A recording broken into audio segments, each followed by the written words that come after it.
What is up, everybody? Professional wrestler Chris Wild here with episode 1 of Philadelphia Eagles Carside Confessions. Wait to see if anybody joins me for a minute while I get this post-workout shake in. Just leaving the gym, and I had this idea to do this Carside confessional, completely not scheduled. Basically, what this is going to be about, guys, is confessions as an Eagles fan that I have about the team, whether it be current or something like ridiculous in the past, because we all have ideas or things that we thought was going to happen in the past that seemed really good then and are completely ridiculous now. So before I get to that, a little bit of Eagles news. Isaac Seumalo, the Eagles put on the reserve injured list today. Everybody saw he went out in the Rams game with a knee injury. Sucks for him. Sucks for the offensive line. Third guy that is gone from the line. Obviously, Brandon Brooks and Andre Dillard. Excuse me. Are the other two. So yeah, now Matt Pryor came in and played pretty well. I got to say, at left guard, and you know, I really like Nate Herbig, but just yet another change on the offensive line. Now, also a little channel update. Angry Allen will be back tonight. There's an Angry Allen video that's going to go up, and then most likely tomorrow I'm going to have my final word on the Rams game. Things got a little bit heated, obviously. But I will say this, we're passionate fans. It's only week 2. So obviously with the performance that they put on last week and the performance they put on in the Washington game, Stephen Joyce, what's going on, man? It's easy to get upset. It's really easy to get upset. Like I said, I got all that out in a video I'm going to post later, so I'm a little bit cooled down now. Again, I just had a really good workout. But I want to do this confession. So my confession today, as I see I've got a couple people watching, my Carside confession for today, and it actually has something to do with the Eagles practice squad, the guys that they protected. They announced today. They protected defensive back Graylin Arnold, wide receiver Deontay Burnett, Luke Jurga, who's a center, and T.Y. McGill, defensive tackle. So my confession is I am absolutely 100% ready to sit down J.J. Arcega-Whiteside and in his place put Deontay Burnett. Look, that's my confession for today. I've seen enough. I have seen enough of J.J. Arcega-Whiteside. And again, I know it's only been two games, but I've absolutely seen enough. I can't take seeing this guy run around the field and not do anything. No catches again. You watch some of these other guys, and I think this is what's most infuriating to me. And we're going to talk about it for years to come. DK Metcalf, man. I mean, this guy he's already a superstar. He's already a superstar. I think he's just going to get better. You look at him next to J.J. Arcega-Whiteside, it's like looking at an athlete next to a kid playing Pop Warner. I mean, and yeah, we could have had Sanders and Metcalf last year. And when they made the J.J. Arcega-Whiteside pick, I always try to be optimistic during the draft most of the time. When they made that pick, I saw why they did. More college production from Arcega-Whiteside. There were a lot of bad reports about Metcalf. In fact, he can't learn a route tree, injury prone, all this stuff. It was the wrong call. And you could tell the eye test. There's something about the eye test. We saw this on Sunday night. We've seen it since last year. We saw it in our own house with DK Metcalf. The dude's an absolute stud. And, not just him, but guys like Terry McLaurin. I mean, we've talked about this. I've talked about this ad nauseum. I had hope for Arcega-Whiteside coming into this season. Look, Wentz has been bad. We all understand that, right? Wentz has been bad. But there is no chemistry Yeah, James Marshall, what's going on? Yeah, Metcalf, man. Crazy that they didn't draft this guy. But there's no chemistry between Carson Wentz and J.J. Arcega-Whiteside. There wasn't last year, and there's not the start of this year. This is the second round pick. And it's just crazy, and it shows how training camp, a lot of it, I mean, I don't know. Do you blame it on no preseason? I mean, no other team had preseason either. But this guy, man, you're coming into your second year. Last year sucked for you. You should be making plays, okay? I go back to that interception that Carson Wentz threw. Horrible decision by him. At the same time, the fact that I think a Whiteside didn't at least try to jump the route or cause it to be incomplete or do anything but watch the DB who made an awesome play on the ball make the interception is concerning. Now, I talk about Deontay Burnett, and for those of you that are just joining, this set of videos I'm going to do, I spend some time after the gym drinking a shake afterwards, and what better way than to use this time than to do what I call a Carside confessional. That's something from the past or the current team. That because as Eagle fans, we've all had some crazy takes that we look at the past and you're like, man, it was nuts that I thought that. So today's is I want Deontay Burnett over J.J. Arcega-Whiteside, bar none. Deontay Burnett and Carson Wentz supposedly had decent chemistry during camp. Now, a lot of these guys had good camps, supposedly. Arcega-Whiteside supposedly had a good camp. You would never know it. But all I heard were great things about Deontay Burnett. And at this point, when you've got a guy on your team that is not doing anything to help your team, he like J.J. Arcega-Whiteside it is time to cut the cord. Don't wait like last year. Last year, we had Matt Collins on the team for weeks and weeks and weeks, and the guy didn't do anything. No catches for weeks and weeks and weeks. Nothing but make mistakes, nothing but cause turnovers or penalties, and we just kept him on the team. I thought it was Mike Groh. I thought that was Mike Groh's thing. Apparently, it's not, because I don't care if Whiteside's a second-round pick. I don't care. At this point, your team, you're 0-2. You've looked horrible. It's time to do something different. I'm taking him out, and I'm putting Deontay Burnett in, and I'm giving Deontay Burnett a chance right away. I mean, I don't see where that could hurt at all. I mean, at this point, you can't be worried about hurting J.J. Arcega-Whiteside's confidence because the guy apparently is not playing with any, or he's just not a good player. It's ridiculous. And, and here I am saying I was calm and I'm getting hot again. As I'll talk about, you'll see a video that I'm going to post later where I talk about, a lot of the issues are drafting with this team. And there's guys, and once I do the Bengals review, there are guys on the Bengals team, couple linebackers that we could have had that we took, and Jalen Hurts may end up being a great commodity for us. Who knows? But you've got needs on your team, and you're drafting guys that aren't going to start. You're drafting guys that just...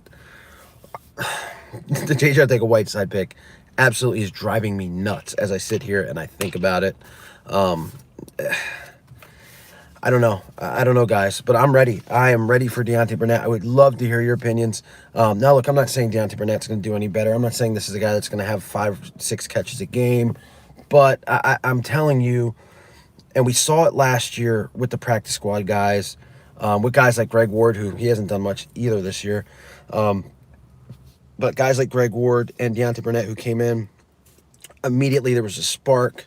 Deontay had a couple good catches for us. I'm ready to see it, man. I'm ready. I'm tired of wasting time. I know it's week 2. I know it's easy to overreact, but I'm just tired, man. I'm tired of the same old stuff from this team and having a guy on your lineup only because he's a second-round pick is nuts. And you know what? You're going to get a 2-for-1 today because I'll give you another confession. And you guys probably already know this because I've said it a million times by this point. I am ready for Derek Barnett to be backing up Josh Sweat. This is another guy, another draft pick, another first-round draft pick. Don Dillon, yeah, I agree. I give him one more game and bench him if he doesn't get at least a couple first downs or a touchdown. I'm not even going to wait another game, man. I'm not going to wait. We're 0-2. I'm not waiting another game. I'm sitting his ass down. Sunday. But back to Derek Barnett. The dude has the Super Bowl year. Look, he had a good playoff game against the Vikings. We all remember he picked up the fumble that Tom Brady had at the end of the game. That's all well and good. Other than that, he's done nothing but be hurt. He's non-existent when he's on the field. It doesn't cause any kind of pressures. Now, look, Josh Sweat, again, there's a lot of upside there. He's not exactly a polished player yet either. I saw last game, he was like overrunning tackles, was very, like they ran the ball right at him because they knew that he was going to overdo it. But the dude, just in the time that I've seen him, I've seen more of him than I've seen in Derek Barnett. I'm ready for Derek Barnett to sit down. It's time that these guys that aren't doing anything for us take a seat. I don't give a shit, to put it frankly, what round they were drafted in. I mean, that just doesn't make sense to me. Again, I go back to the J.J. Arcega-Whiteside thing. It's time for Howie to go, you know what? You're right. That was a bad one. That was a bad pick. And obviously, James Marshall, something does got to change. Obviously, he's not going to come out and say that. But deep down, he's got to talk to his coaches and say, look, this was, and the coaches have to step up. All these new offensive coaches that we got, right, it's supposed to make some big difference, change of philosophy. Aaron Moorhead, wide receivers coach, like, it's time. Like, doesn't he have to step up and say, look, there's no chemistry with Whiteside. He's not helping this team in any way. Let's give the young kid a shot. Get him up here and see what happens. Because at this point, what's the worst that can happen? Like, what is Deontay Burnett going to do worse than J.J. Arcega-Whiteside? At the worst, he's going to be the same guy. He's going to be the same guy and do nothing. So, now a lot of this, and look, we don't talk about this often. He's kind of forgotten at this point, but a lot of this will change when Alshon Jeffrey is healthy. When you get Alshon Jeffrey in there, there's no way Whiteside stays on the active roster. There's just no way he's going to be active on game day. There's no way. But until then, I'm going with Deshaun. I'm going with Reagor, Ward. Give me Deontay Burnett in there as well. And Hightower, who was missing in action last week after seeing some balls the week before. I'll roll with him too. I'm not rolling with J.J. Whiteside anymore. I'm not doing it. This guy is...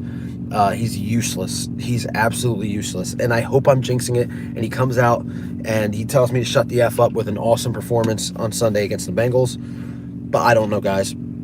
I don't see it happening. I just don't. I don't see it happening, man. And it was last year. I'm telling you, last year did it for me. I did a goofy video about unsolved mysteries, what happened to J.J. Arcega-Whiteside's game because he was good in college. But last year, that Lions game, and I get it was only a couple games into his young career when he didn't make that could be game-winning catch, when he didn't step up in the Atlanta game, when all the other wide receivers were out. I mean, it says something. That, to me, says something. Because guys like McLaurin, guys like Metcalf, even Paris Campbell at some point, these are guys that have stepped up for their team and have made some kind of play. Give me something. Give me something. Give me one. Look, Jalen Hurts should be the starter. I'm going to that's for another video. Jack Attack, I've got an opinion on that I don't want to exactly give away right now. It's definitely going to be a big conversation, especially if the Eagles play like shit Sunday. I mean, let's be honest. NFL stands for not for long, and I'm the biggest Carson Wentz guy. But we're again talking about Whiteside, how I'm ready for him to sit down. I'm ready for Derek Barnett to sit down. Zach Ripper Comics, what's going on, man? Unsolved Mysteries, amazing video, and apparently very true. And it was. And everybody subscribe to Zach the Ripper Comics too, man. If you're into comics, if you're into wrestling, this guy has got a new channel, and it's going to be absolutely awesome. I've seen some of the raw footage. It's going to be great. But again, an 0-2 start. Also, it's just time to sit down these guys. I mean, I'd love to hear. I mean, what do you guys think? Deontay Burnett over J.J. Arcega-Whiteside? Am I crazy? Am I just reaching because this team has looked absolutely horrible in pretty much every facet of the game except for special teams? I mean, you tell me. I'm just at a loss. And another thing, Devontae Freeman signed with the Giants today. Look, I'm not worried about that. The running game looked better. Miles Sanders, besides that fumble, looked better.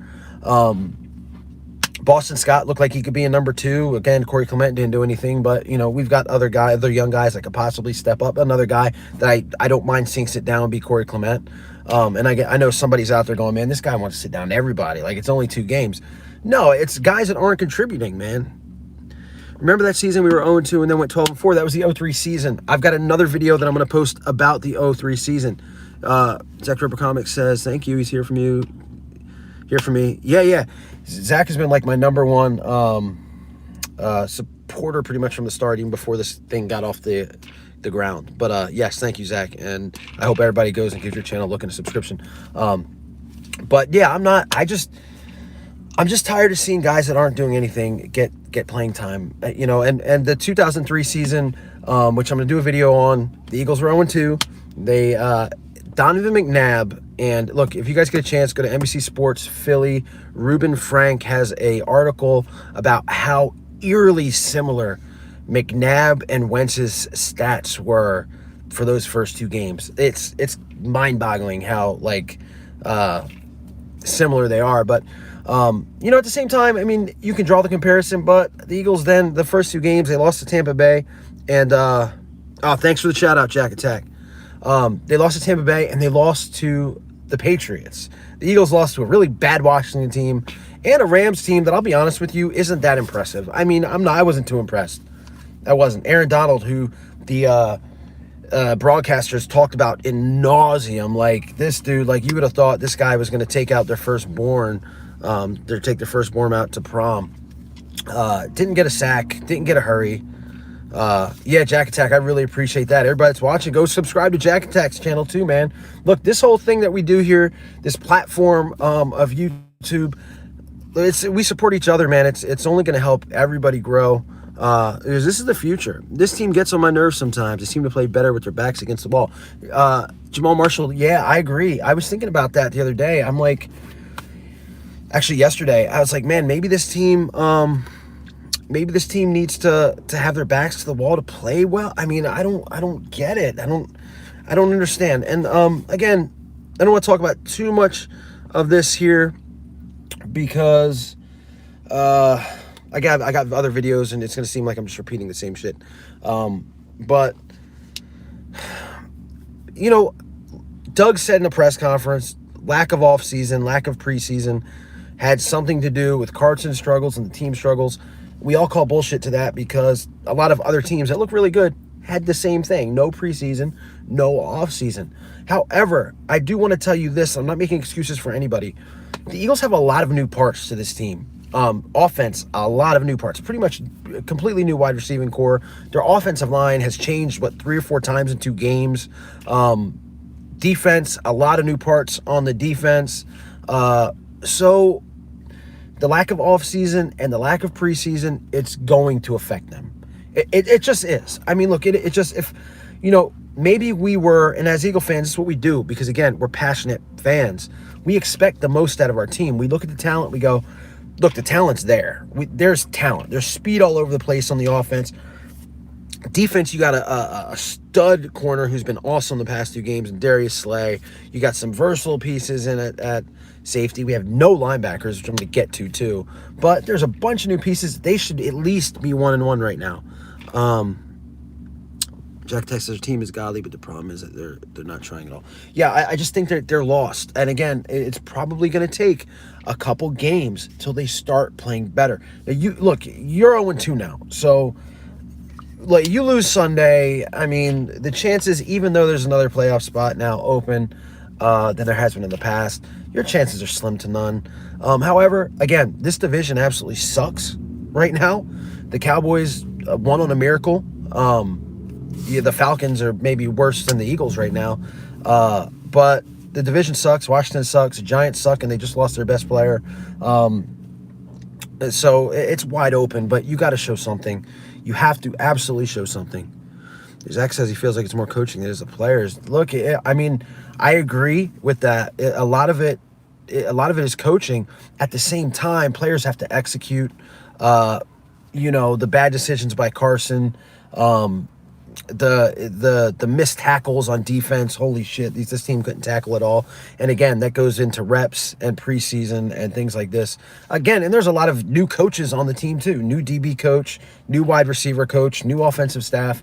Again, I'm not at all making excuses, but some of this stuff is definitely valid, guys. But look, I don't want to keep you guys too long here, man. This Carside confessional thing, it could be a 10-minute deal, it could be a half-an-hour deal sometimes. But my basic confession was I'm ready to throw JJ Ortega-Whiteside's ass on the bench and bring up a guy like Deontay Burnett, young, 22 years old. Looked good last year. And no, I have not apologized to Little Carson yet. He's still on the floor.